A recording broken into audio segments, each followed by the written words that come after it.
बहुत ही सत्य कहा गया है, दुनिया में अच्छे लोगों की कमी नहीं है, बशर्ते कुछ बुरे लोगों के वजह से वे अच्छे लोग भी बदनाम हैं। तो आज की कहानी कुछ इसी पर आधारित है। एक गांव में एक लोगों की भला चाहने वाला लड़का था जो हमेशा लोगों की भला ही चाहता था, जिसकी भलाई की प्रसिद्धि उसके गांव में और उसके इर्द गिर्द के गांव में भी फैल चुकी थी। एक बार की बात है, वो अपने किसी काम के सिलसिले से अपने गांव से बाहर कहीं दूसरे जगह जाते हैं, जहां उन्हें अपने एक करीबी रिश्तेदार से मुलाकात हो जाती है।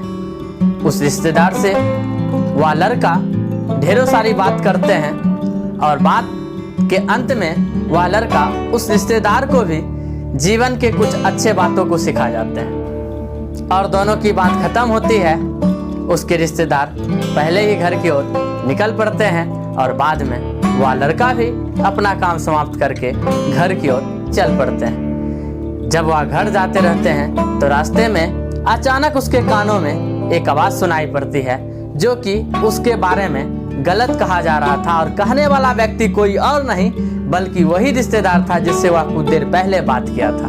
और इस बातों को सुनकर, यानी अपनी बुराई को सुनकर, वह चलते चलते मन में सोचते हुए जा रहा था कि मैं जिसका भलाई चाहता हूँ वह व्यक्ति ही हमारे बारे में बुरा कहता है। और अंततः वह सोचने लगता है कि मैं अब से किसी का जल्दी भलाई नहीं करूँगा।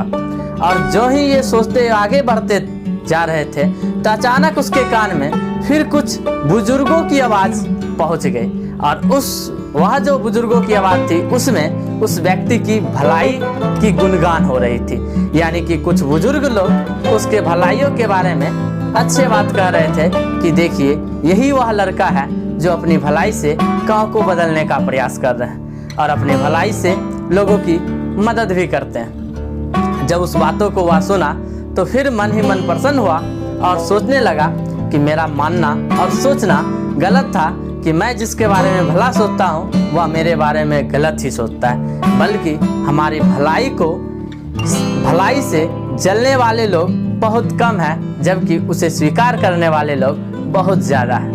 और वह अपने रास्ते घर की ओर चल पड़ते हैं। तो इस छोटी सी कहानी से हमें बहुत बड़ी शिक्षा मिलती है कि हमें भी लाइफ में अपने कर्म पथ को, अपने अच्छे मार्गों को कभी नहीं छोड़ना चाहिए, क्योंकि हमारे अच्छे मार्गों को देखकर जलने वाले सच में बहुत कम लोग हैं, लेकिन उसे स्वीकारने वाले, उसे मानने वाले बहुत ही अधिक लोग। और जाते जाते बस इतना ही कहना चाहूँगा कि यदि आपके पीछे कुछ बात हो रही है तो सोचिए आप में कुछ बात है, तभी तो आपके पीठ पीछे कुछ बात हो रही है।